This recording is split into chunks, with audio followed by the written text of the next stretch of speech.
오늘 뉴럴 네트워크 진행하도록 하겠습니다. 뉴런이라는 것에 대한 구조인데요. 자세히 들여다보시면 그 X1, X2, X3라는 게 뭐냐면은 지금까지 우리가 사용했던 도로라든가 대지라든가 하는 그 인풋 변수, 독립 변수라고 보시면 됩니다. 그 독립 변수를 이제 가리키는 거고, 그러면은 X1, X2, X3의 독립 변수를 가리킨다고 하면 저게 어떻게 작동을 하냐면 우리는 지금까지 데이터가 저희 그 온도 데이터 같은 경우 이제 한 1000개 정도의 데이터가 있었잖아요. 그러면은 첫 번째 데이터가 저 X1, X2, X3에 매칭이 돼서 인풋으로 들어옵니다. 들어오고 W1, W2, W3라는 거는 저희가 이제 가중치라고 해요.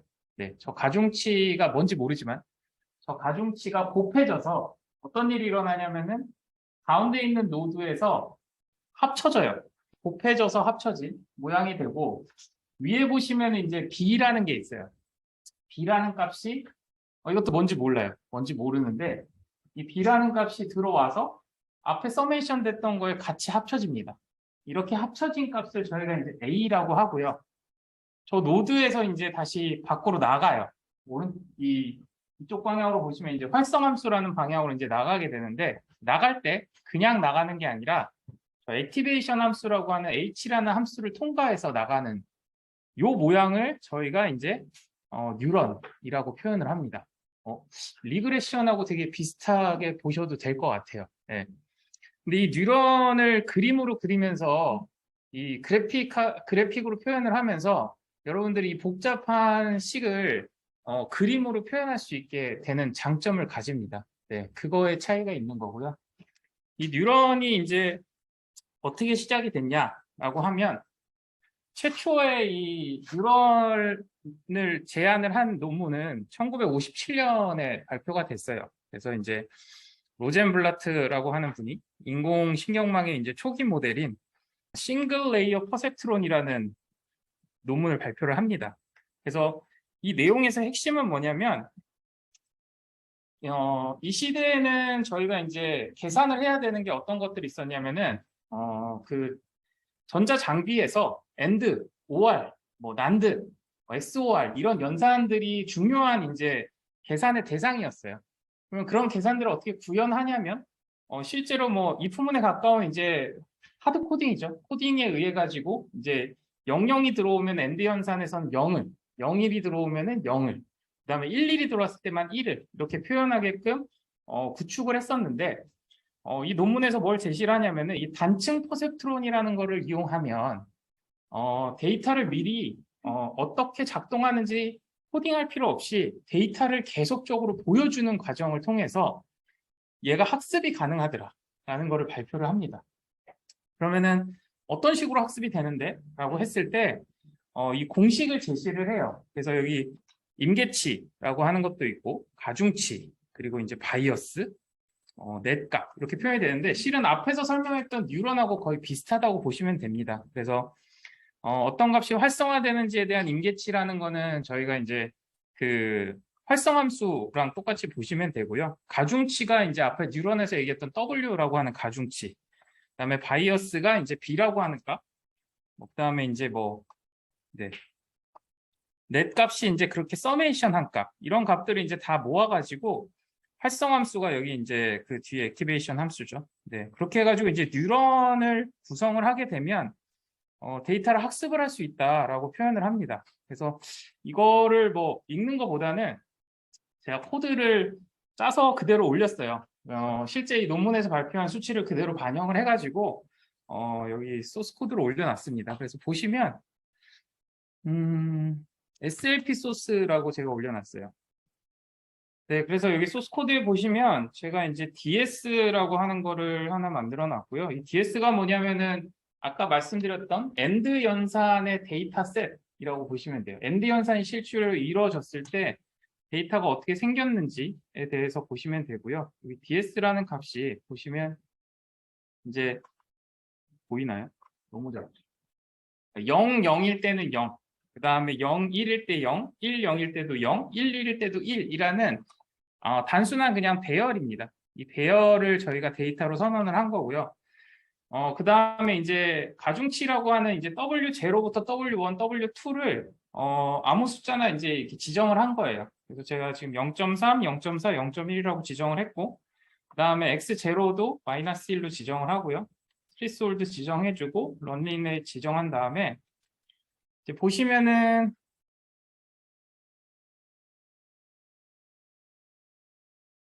이것이 이제 학습을 돌려보시면, 아주 간단한 방식으로 학습이 돼요. 다시 돌려놓을게요.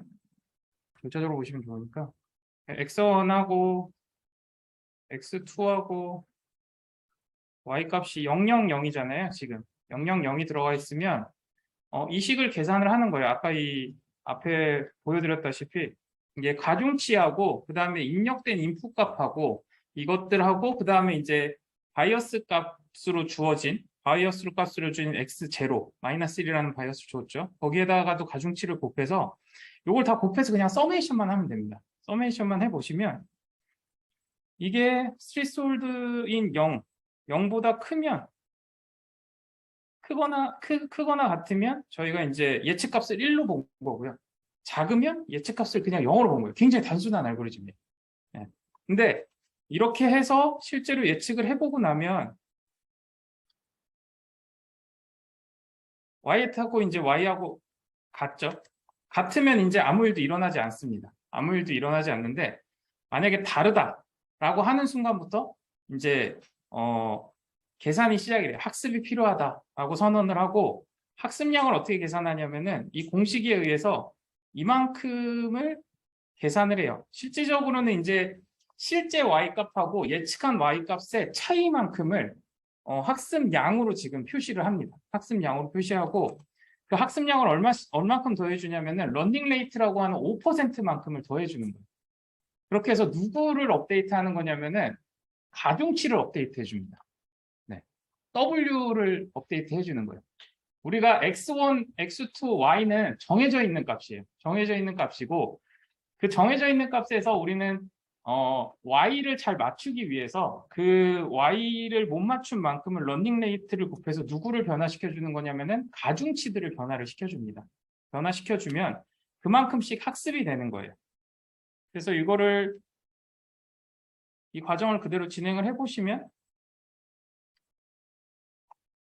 여기 밑에 보시면 총 3번을 돕니다. 그래서 첫 번째 루프를 돌았을 때는 0000, 그 다음에 010, 예, 그 다음에 10이 원래 0이 나와야 되는데 1이 나왔어요. 지금 이 가중치에서는. 그래서 학습이 필요합니다 라고 선언을 했고 얼마씩을 학습을 시켰냐면은 W0하고 W1하고 W2에 대해서 이만큼씩 학습을 시켰어요. 그래서 결과적으로 5%만큼 이동을 했기 때문에 원래 W0 값이 0.35로 W1 값이 0.35로 변경이 됩니다. 원래 값은 우리가 0.3, 0.4였죠. 네. 근데 이만큼씩 변화를 준 거예요. 0.35, 0.35씩 변화를 주고 다음 루프를 돌았을 때도 여기서 에러가 나요. 또 에러가 나니까 또 학습을 시켜요. 그만큼. 그리고 세 번째 돌았더니 우리가 원했던 값으로 정상적으로 나옵니다. 그러면 이제 더 이상 학습할 필요가 없어지는 거예요. 그러면은 엔드 연산을 100% 맞춘다 라는 거고 이게 엔드만 되는 게 아니라 이 엔드가 아니라 우리가 데이터를 만약에 5월로 바꿔주겠다 라고 하면 이 컨트롤 슬러시 누르시면 이제 주석이 풀립니다. 5월로 데이터를 바꿔주면 데이터 자체가 00, 011, 101, 111로 바뀌었잖아요. 이렇게 바뀐 데이터도 똑같은 알고리즘을 통해서 진행해 보면 3번 만에 여기 같은 경우는 이제 두 번째 값을 못 맞추죠. 처음에 가중치가 두 번째 값을 못 맞추는데 두 번째 루프에서도 못 맞추고 근데 세 번째 루프에서 맞춥니다. 네, 그렇게 해서 우리가 그 싱글 레이어 퍼셉트론을 통해서 정확하게 엔드하고 5월 연산 데이터를 학습할 수 있다라는 거를 이제 제시를 했어요. 네. 그래서 당시에는 굉장히 혁신적이었어요. 혁신적이었고 왜냐하면 기존에는 이런 생각 자체를 한 적이 없었어요. 데이터를 보고 그 데이터를 컴퓨터한테 계속 보여주면 그 컴퓨터가 얘를 학습해가지고 자기가 그 데이터에 핏을 하겠다라는 생각이 없었는데 그게 실제로 알고리즘적으로 가능하다라는 걸 보여주게 됐고요. 굉장히 혁신적이다 보니까 많은 사람들이 이제 이 알고리즘에 대해서 깊이 연구를 하기 시작했고, 여기서 이제 하나의 문제가 발생을 합니다. 뭐 잘 아시는 XOR 문제, 비선형 문제라고 표현들을 하는데, 앞에서 AND하고 OR을 맞췄는데 XOR을 학습이 불가능하더라라는 이제 여론들이 이제 많이 나오기 시작합니다. 그래서 실제로 알고리즘 안에 보시면 이제 OR 말고 뭐 난드 같은 경우에도 이것도 선형성이죠. 난드 같은 경우에도 보시면 네, 학습이 이루어지고 11번째까지 가야 학습이 이루어져요. 난드 같은 경우에는 꽤 오래 가죠. 근데 이제 XOR로 넘어가게 되면은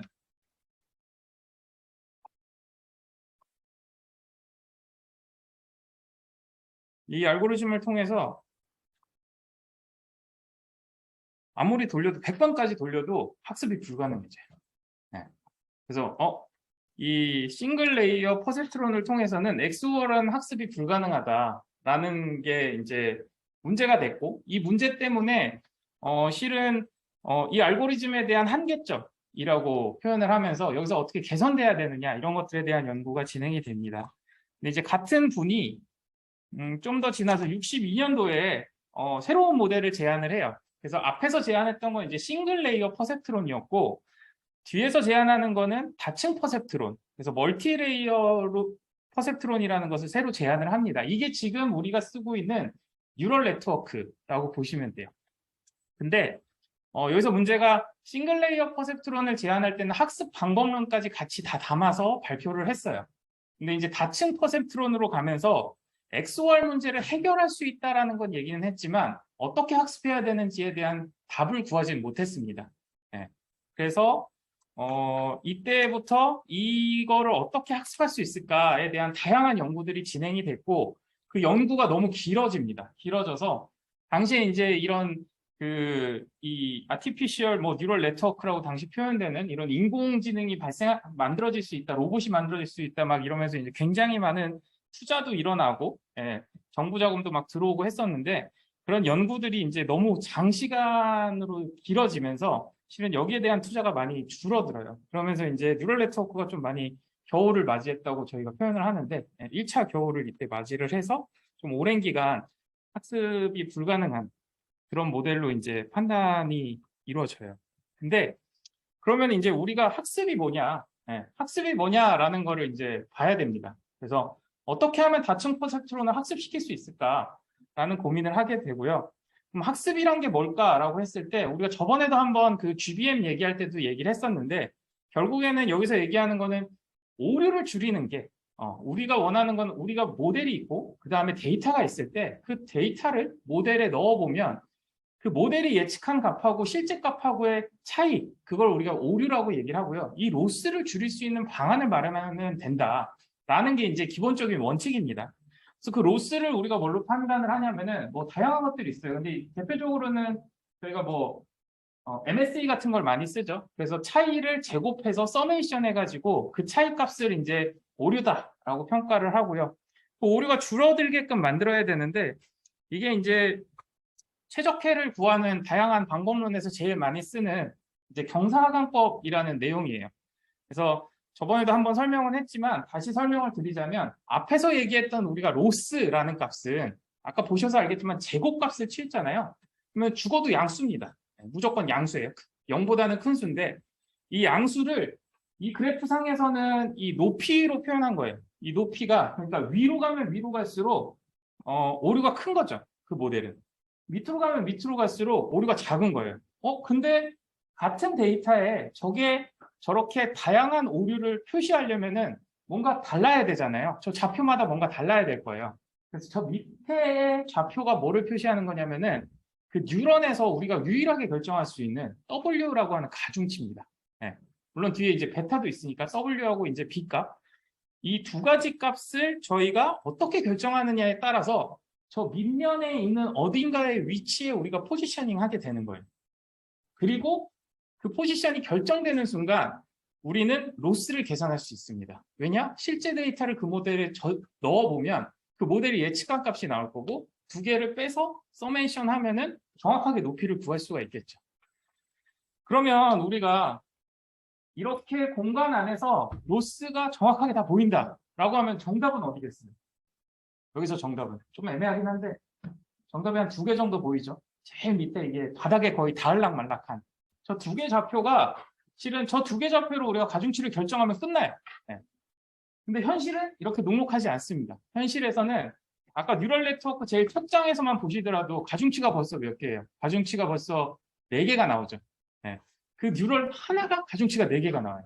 근데 우리 아마 뉴럴 네트워크 보신 분들 알겠지만 동그라미를 엄청나게 많이 만들어가지고 막 레이어 층을 쌓아가지고 몇십 개, 몇백 개씩만 만듭니다.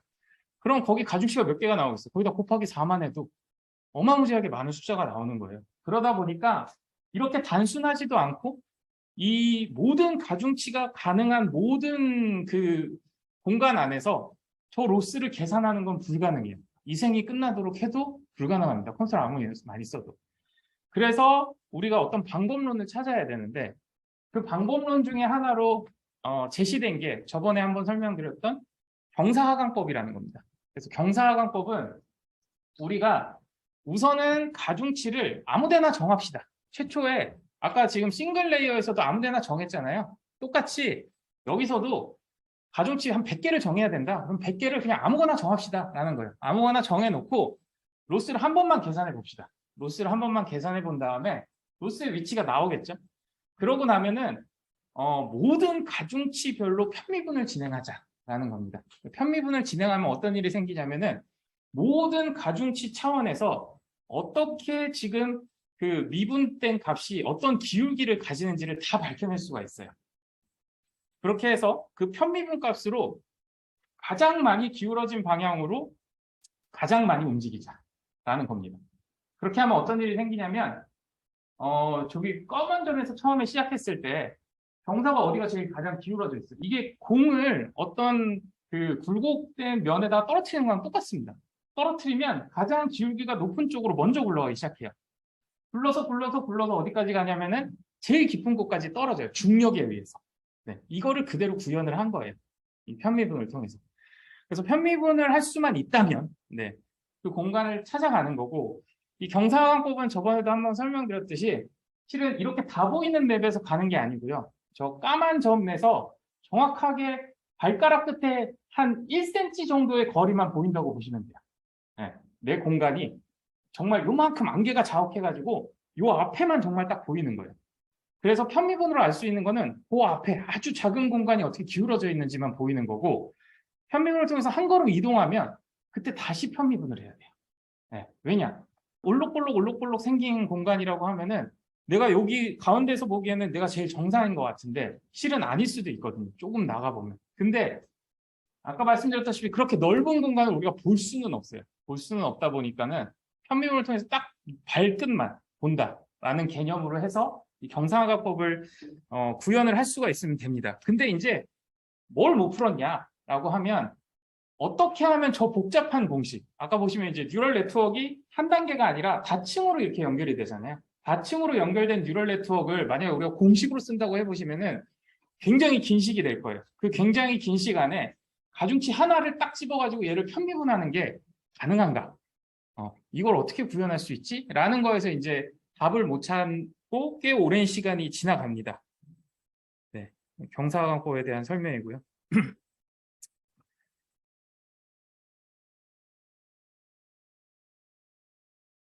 근데 이제 이 해답을 어디서 찾았냐면은 다른 뭐 항공에서 어떤 그 공학적 계산을 하는 과정에서 미분의 연쇄 법칙이라는 것을 발견을 하게 되고요. 그 연쇄 법칙을 통해서 함수가 쌓고 있을 때 그거를 어떻게 풀어나가면은 미분을 구할 수 있다라는 이제 방법론을 발표를 하게 됩니다. 그래서 그거를 참고를 해서 지금도 되게 유명한 캐나다의 이제 제프리 힌튼 교수가 포함되어 있는 이 논문에서 최초로 Running Representation by Backpropagation Error라는 이제 논문을 발표를 하게 돼요. 그래서 백프로퍼게이션을 통해서 이 뉴럴 네트워크를 학습할 수 있다라는 이론이 발표가 됩니다. 그래서 이것을 통해서 뉴럴 네트워크가 다시 엄청난 각광을 받기 시작해요. 이게 벌써 86년도에 이게 50년대, 60년대 나왔던 이론이 실제로 학습이 진행되기 시작한 건 80년대 후반.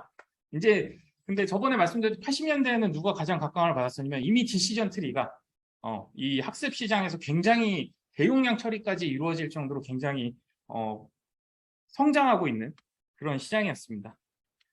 그래서 이 역전파에 대한 조금 이해가 필요해요. 역전파를 이해를 하셔야 앞으로 뉴럴 네트워크를 쓰는 데 있어서 굉장히 편안하게 좀 쓰실 수 있을 거다라고 보이고요. 제가 그래서 역전파 과정을 지금 MLP 시그모이드라고 하는 그 소스 코드에 넣어놨어요.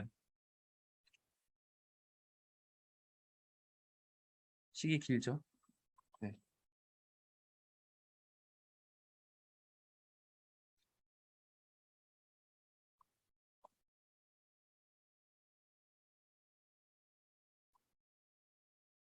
그럼 여기도 마찬가지로 이제 데이터를 먼저 부여를 해주고요. DS라는 곳에 이제 엔드 연산 데이터를 제가 세팅을 했고요. 그 다음에 데이터를 넘파이로 좀 변환을 합니다. 변환을 하면 이제 x라는 변수에는 잠깐만 보이겠네요. x라는 변수에는 아까 00, 01, 10, 11이라는 인풋 값들이 들어가 있게 되고요.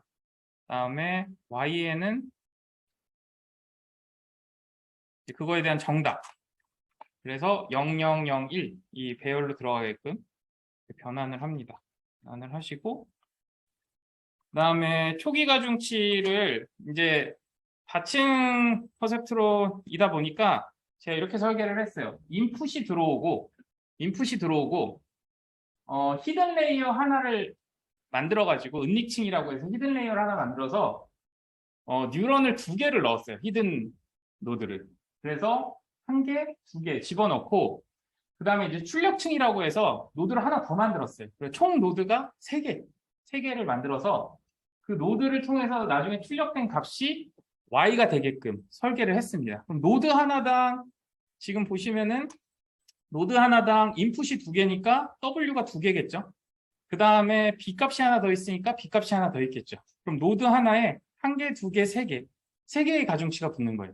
그럼 3개, 여기 또 3개, 6개. 그 다음에 얘도 1개, 2개, 3개, 또 3개. 그러면 9개. 총 9개의 가중치로 아까 우리가 그 싱글 레이어 퍼셉트론 같은 경우에는 3개였잖아요. 3개였는데 그거에 이제 3배수의 가중치를 만들어낸 거예요. 만들어내고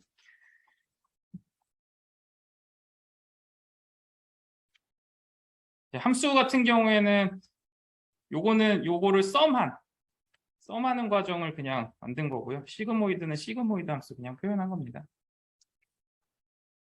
그래서 여기서 이제 진행을 보시면 그래서 요게 지금 x라고 하는 이제 우리 인풋 값이 되는 거고 이 인풋 값이 요 0값하고 요거하고 곱해져서 그다음에 요 값하고 요거하고 곱해져서 요 z1이라는 값이 요거까지 더해져서 요 3개가 더해져서 z1 값이 만들어집니다. 그 다음에 똑같은 값 0이 0.09랑 곱해지고 0이 0.02랑 곱해지고 0.09가 더해져서 요 값이 만들어져요.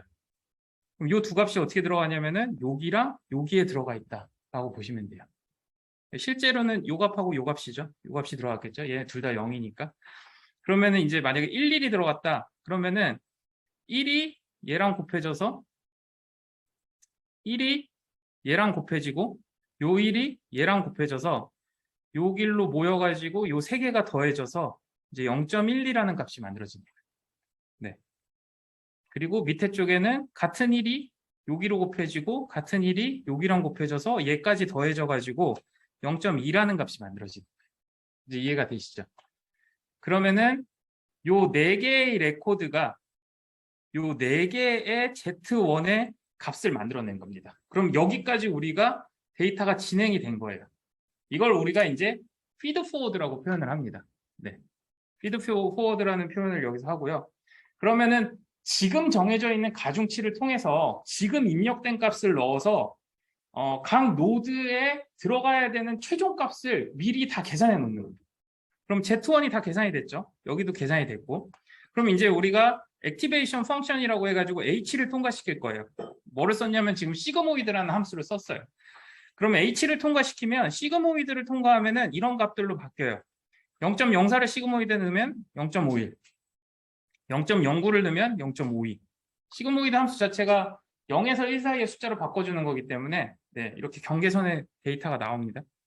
그러면은 요 숫자들이 시그모이드를 통과하면 전부 이 숫자로 바뀌는 거예요. 그러면은 요 H 값은 요 값을 가지고 있는 거고 요 H 값은 이 값을 가지고 있는 겁니다. 네, 이해되시죠? 그 다음에 두 번째 노드로 똑같이 이동을 해요. 그럼 요 두 개의 데이터를 넣어서 얘랑 곱해지고 얘랑 곱해져서 얘까지 더해져서 Z2라는 값이 만들어져요. 그러면은 이 값이 됩니다. 0.12. 두 번째 거, 세 번째 거, 네 번째 거 하고 나면 Z2가 거의 대부분 이게 소수점에서 약간만 차이가 있고 대부분 0.12로 바뀌어요. 네. 이렇게 나오고 이게 시그모이드 함수 때문에 그런데 이렇게 바뀌고 여기 y 햇도 저희가 액티베이션 함수를 통과해서 시그모이드를 통과시키기 때문에 시그모이드를 통과하면 다시 이렇게 값이 바뀝니다. 0.53에 가까운 숫자들로 바뀌죠. 네. 여기까지 이해되셨죠? 그러고 나면 우리는 실제 y-값은 0110으로 가지고 있잖아요. 이거 XOR이에요. XOR 데이터라고 하면은 0110을 가지고 있어요. 네. 그러면은 이 값하고 다르죠. 예. 다르면 요만큼을 저희가 로스를 계산을 할 수가 있게 됩니다. 요 과정까지를 우리가 피드 포워드라고 표현을 해요. 여기까지. 그래서 뉴럴 네트워크를 학습할 때 우선 피드 포워드를 통해서 이 중간중간의 모든 과정, 모든 계산 과정을 미리 다 계산을 해요. 다 계산을 하고 여기서 우선 멈춥니다. 멈추고 그 다음에 시작되는 게 우리가 백프로포게이션이에요. 그럼 백프로포게이션을 계산할 때는 지금 우리 목적은 뭐였어요? 우선은 전체 로스를 계산해서 그 로스가 줄어드는 방향으로 경사를 찾자라는 거잖아요. 그럼 우선 전체 로스를 찾아야 됩니다. 그래서 아까 보여드렸듯이 실제 y-값은 이러한데 우리는 예측된 y는 이러하니까 요 두 개를 에러로 계산을 해보자. 요걸 이렇게 빼보면 이런 값들이 나오고 요걸 제곱해보면 이런 값들이 나오더라. 이걸 다 합친 게 우리는 민스퀘어드 에러라고 해서 0.25가 우리가 갖고 있는 에러예요. 현재 시점에. 자, 이걸 줄여보자라는 겁니다.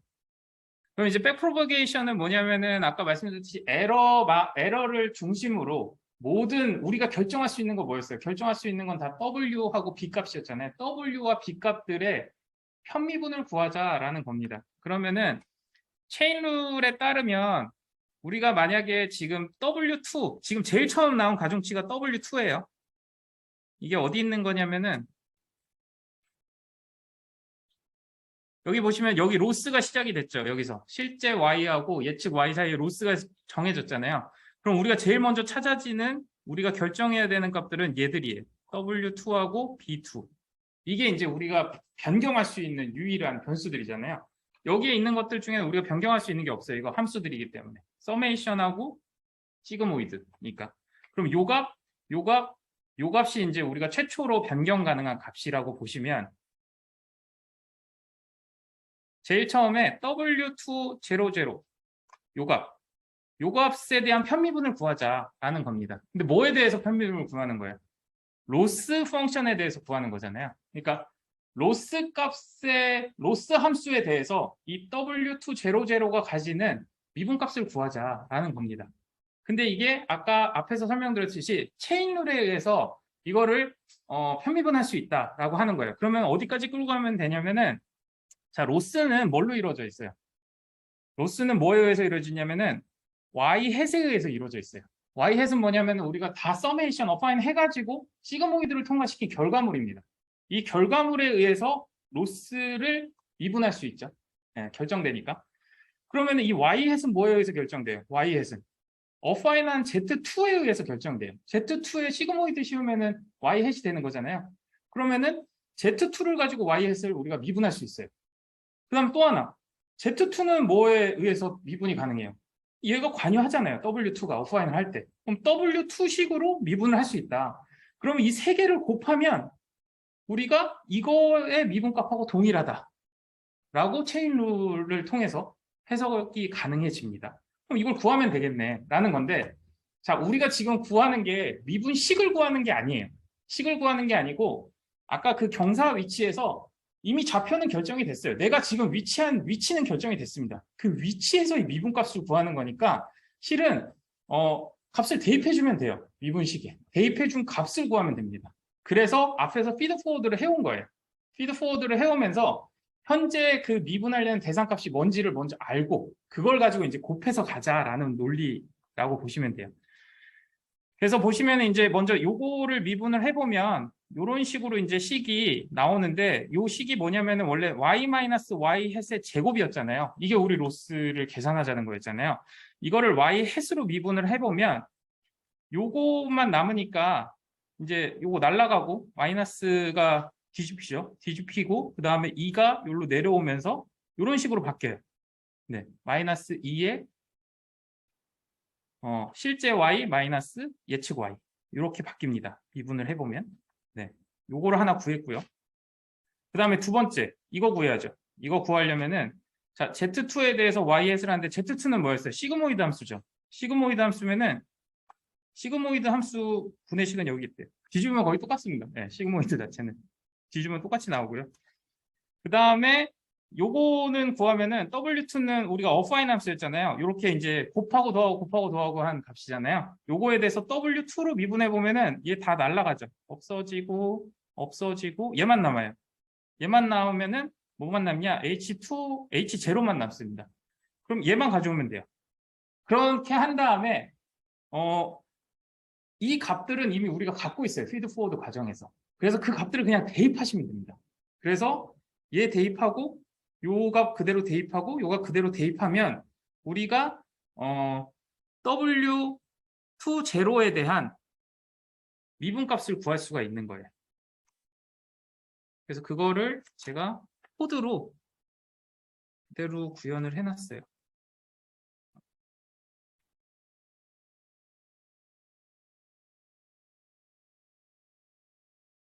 그래서 보시면은 지금 XOR로 그냥 바로 할게요. XOR 데이터셋이 있으면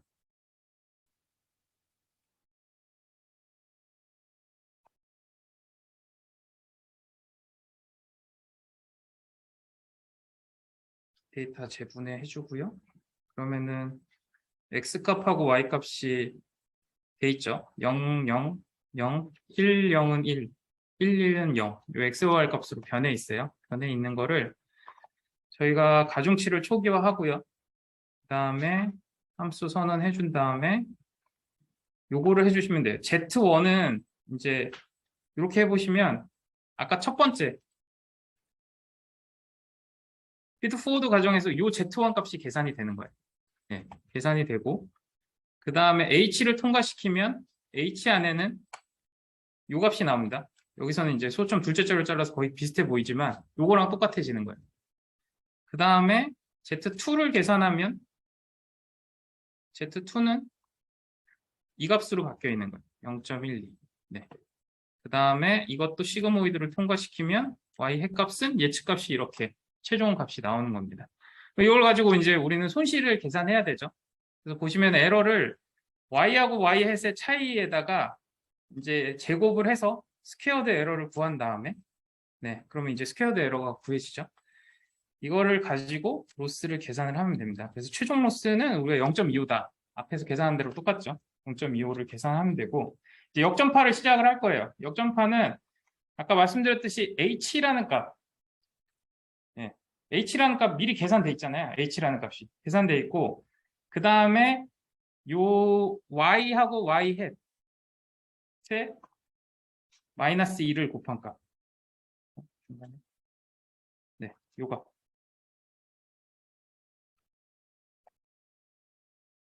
요 값이 뭐냐면은 요 값이 지금 백프로포게이션의 요 값이에요. 요 값. 요 값. 요 값을 계산을 하고 그 다음에 두 번째는 시그모이드 역함수로 계산을 하면 이렇게 값이 나옵니다. 그래서 이걸 세 개를 이제 닷 연산이라고 해서 이제 곱해 주시면 이 DW2라는 거가 W가 지금 두 개 있었잖아요. 두 개의 경사가 나온 거예요.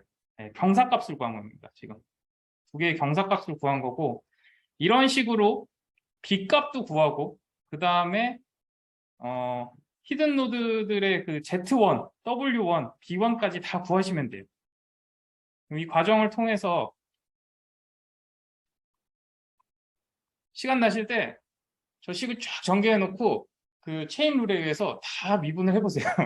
미분을 해보시면 앞에 식 다 있으니까 해보시면 지금 이런 형태로 나옵니다. 그래서 이 값하고 한번 비교를 해보시면 이게 최종적으로는 W1은 이만큼, B1은 이만큼, W2는 이만큼, B2는 이만큼 식이 이제 편미분을 해야 되는 값으로 이제 결정이 되는 거예요. 그 다음에 우리는 러닝 레잇이 필요하니까 러닝 레잇만큼을 해서 그걸 곱해서 그 가중치만큼 더해주는 거예요. 원래 값에다가 이만큼씩 이제 더해주는 거죠. 그렇게 해서 이제 학습 결과를 다시 보면 이제 학습 전 손실 함수보다 학습 후 손실 함수가 올라갔어요. 올라갔는데 이거 이제 경사관법을 해서 간다고 해서 반드시 로스가 줄어드는 건 아니고, 아까 얘기했듯이 이제 러닝 레이트만큼 가다 보면 너무 많이 가가지고 이제 튀기도 합니다. 근데 이걸 계속 반복하다 보면 이제 점점 줄어들어요. 그래서 이거 이제 저희가 함수로 만들어가지고 이 과정을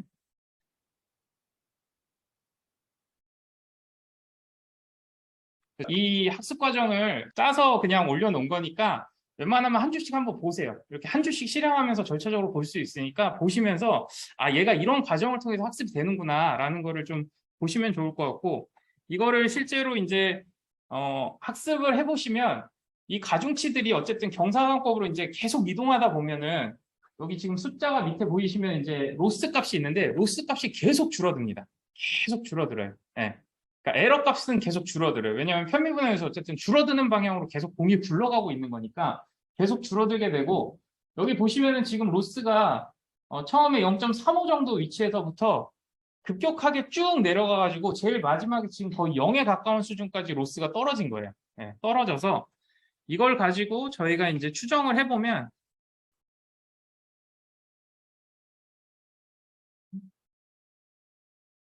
추정을 해보면 이제 실제 값을 넣어서 추정을 해보면은 0.009하고 0.98, 0.98, 0.007로 예측이 된 겁니다. 지금 학습의 결과가. 그래서 싱글 레이어 퍼셉트로는 100번을 돌아도 전혀 정답에 가까워지지 않았는데, 지금 멀티 레이어 퍼셉트론에 이제 이 연쇄 법칙을 통해서 이제 미분한 값을 이렇게 조금씩 러닝 레이스에 의해서 계속 더해주니까 어떤 결과에 도달했냐면은 XOR도 노드 한 층만 더 추가했을 뿐인데, 노드 두 개를 넣어서 한 레이어만 더 추가했을 뿐인데 XOR의 비선형성도 설명할 수 있다 라는 것까지 이제 도달을 하게 됩니다. 네. 이게 뉴럴 네트워크가 이제 학습이 돌아가게끔 만들어진 논리입니다.